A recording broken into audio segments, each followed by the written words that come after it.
ایسا کبھی نہیں ہوا کہ وادی سندھ کی زبان و ثقافت میں موجود الفاظ کے رشتے کے ساتھ ان کی تحقیق ہوتی. اس وجہ سے آج تک اس میں کامیابی حاصل نہیں ہوئی. کمپیوٹیشنل لنگوسٹکس کے ذریعے ہونے والی کوششوں میں بھی ہماری زبانوں کو خاطر میں نہیں لایا جاتا. پاکستان کے اسکالرز جتنے بھی اس مفروضے پر یقین رکھتے ہیں کہ یہ زبانیں دیسی ہیں، یہ انڈس اسکرپٹ کو وادی سندھ کی زبانوں کے ذریعے پڑھنے پر زور دیتے ہیں.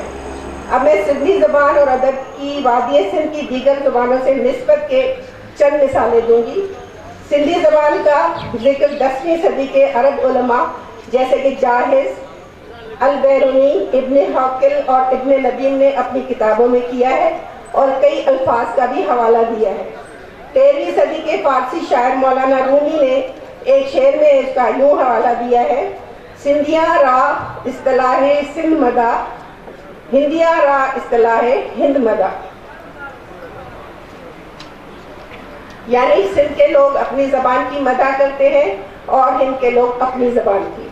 اس شعر سے یہ بھی ثابت ہوتا ہے کہ اس وقت ہند اور سندھ برے صغیر کی دو واضح اکائیاں تھیں.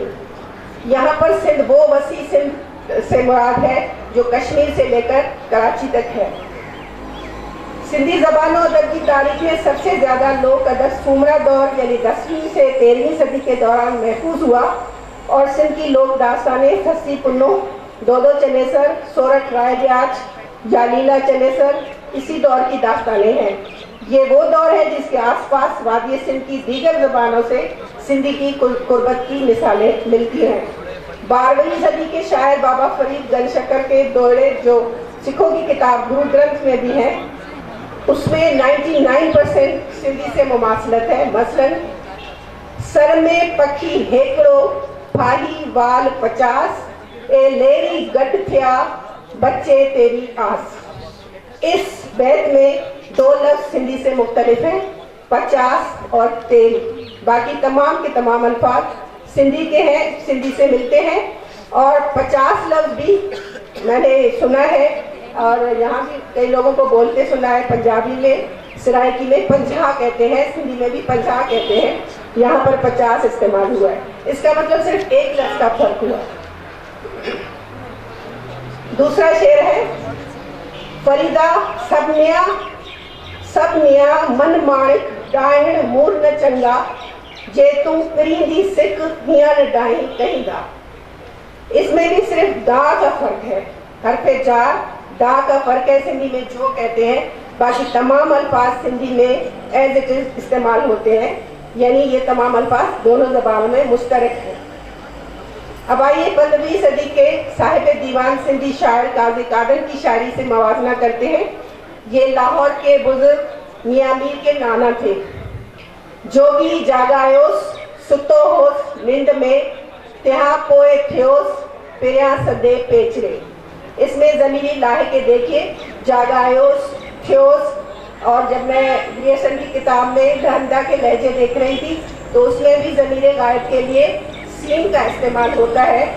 تو اس میں بھی آیوس، ہندی میں بھی کہتے ہیں آیوس ویوس، تو اس میں سین ہے. اور ایک دوسرا شعر ہے: کنز کدوری کافیہ کی کین پڑھیوم، سو پاری دیو جتا پری لدھوم. اس میں بھی میم جو ہے آخر میں ضمیر متکلم کی نشانی کے طور پہ استعمال ہے، جو پنجابی اور ہندکو اور سرائکی تمام زبانوں میں استعمال اسی طرح ہوتا ہے. کافی کی صنف ان تمام زبانوں میں مشترک ہے اور شاہ لطیف نے اپنی شاعری سندھی زبان میں کی ہے، لیکن کچھ وائیاں ان کی جو ہیں وہ سرائکی میں اور اس زبان میں ہے جو کامن سمجھی جا سکتی ہے. مثلاً ایک ان کا میں وائی پڑھتی ہوں: عشق سجن دا لگا مینو مائی، برے ڈولن دا لگا مینو مائی، راتیاں درد دیاں درماندی، لوکاں کل نگائی، دارو ہن درد جو آئیے یا الہی. سمجھ میں آیا؟ سندھی میں پڑھا ہے میں نے، اور یہ جو ہے سرائکی، ہندکو، پنجابی ان تمام زبانوں سے ملتا جلتا خیال ہے.